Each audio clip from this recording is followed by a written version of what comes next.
हमारी चार धाम, पहला धाम उत्तर दिशा में बद्रीनाथ, दूसरा धाम दक्षिण दिशा में रामेश्वरम। उत्तर में बद्रीनाथ जी, दक्षिण में रामेश्वरम, पूरब में जगन्नाथपुरी जगन्नाथ भगवान और पश्चिम में द्वारिकाधीश जी, द्वारिका धाम। बद्रीनाथ जी,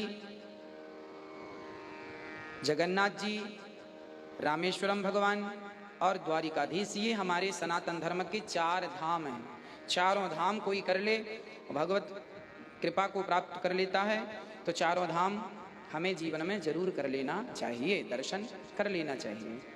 ये जो चार धाम है ना, बहुत बड़ा साइंटिफिक रीजन है। आपको पता है, उस जमाने में तो कोई मैप नहीं होते थे, पर आज भी आप देखेंगे तो बद्रीनाथ जी से रामेश्वरम बिल्कुल सीध में है, सीधा, और जगन्नाथ भगवान से द्वारिका जी बिल्कुल एक सीध में, बिल्कुल सेंटर सीधा। एक्चुअली हमारे घर में चार कमरे होते हैं ना, रसोई है, हमारे सोने का है, हमारे नहाने का अलग स्थान है, बाथरूम इत्यादि, चेंजिंग का कपड़ों का अलग है। उसी प्रकार संपूर्ण भारत भगवान का घर है। भगवान को जब नाश्ता करना होता है सवेरे का, तो नाश्ता करने भगवान जाते हैं उत्तर दिशा में बद्रीनाथ जी।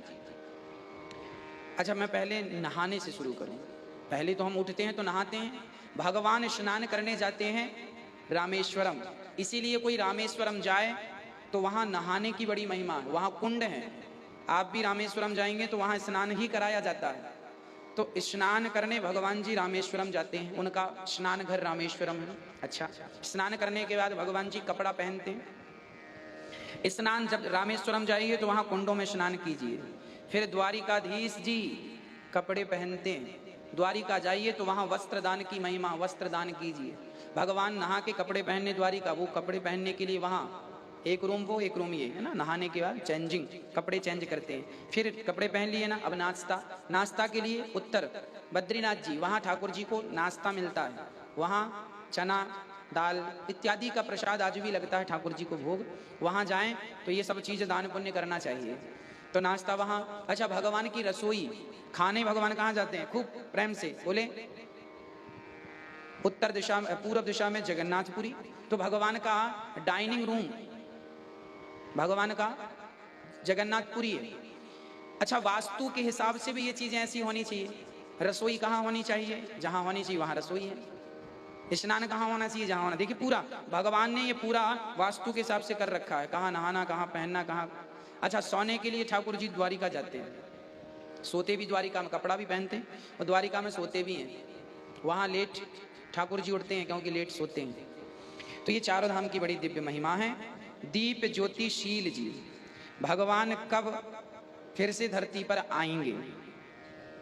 कलयुग के अंत में संबल ग्राम विष्णु यश नाम के पंडित जी के घर कल की अवतार लेकर, जब कलयुग के केवल 100 वर्ष रह जाएंगे, तब भगवान आएंगे।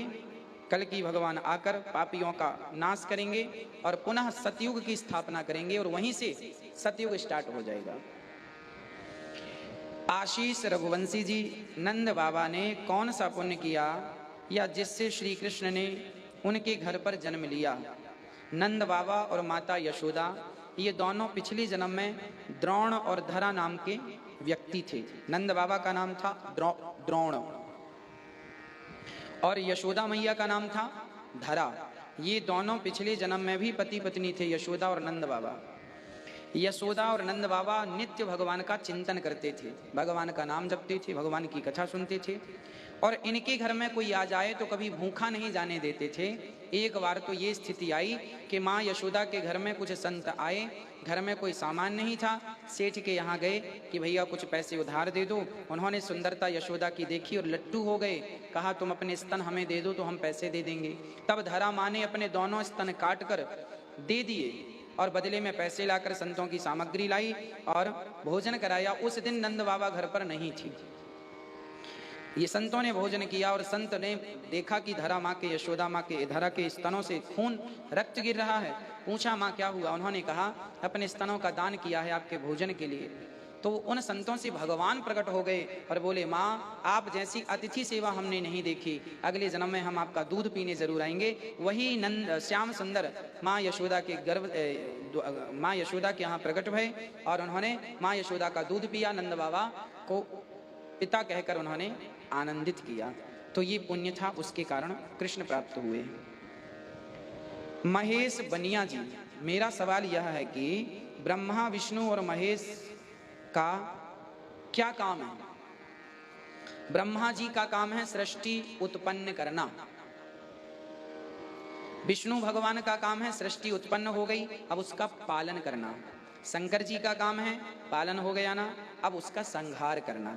जैसे किसान खेत में गेहूं बोता है, बोने के बाद फसल का पानी खाद देकर पालन करता है, और जब समय हो जाता है फसल पक जाती है सो काट लेता है फसल। उसी तरह हम सभी का जन्म, पालन और संहार वह नारायण ही ब्रह्मा बन के सृष्टि करते हैं, विष्णु बनकर पालन करते हैं, शिव बनकर संहार करते हैं। बिजली में भी आपने 3 ही तार देखे होंगे, है ना? हम प्लग लगाते हैं तो प्लग में भी 3 ही पॉइंट होते हैं। आपके घर में बोर्ड है, आप कूलर का प्लग देखिए, उसमें भी एक बड़ा और 2-3 होते हैं उसमें भी। तो ये 3 मतलब ब्रह्मा विष्णु महेश, एक पालन, एक उत्पत्ति और एक संहार। तो ये तीनों आवश्यक है ना? तो इनका ये काम है। आप लोग प्रश्नोत्तरी को देख रहे हैं, वीडियो को शेयर करते जाएं फेसबुक व्हाट्सएप में, तो और लोग भी जुड़ेंगे और लोगों को भी उनके प्रश्नों का उत्तर मिलेगा। तो आप और लोगों को भी जोड़ें, फेसबुक व्हाट्सएप में शेयर करें और लाल बटन होगी उसे क्लिक जरूर करें। चैनल को सब्सक्राइब करने से अगली प्रश्नोत्तरी, अगली कथा का नोटिफिकेशन आपको सबसे पहले पहुंचेगा। इसी बहाने आप जुड़ी रहेंगे इस चैनल से और आप हमारे मेंबर हो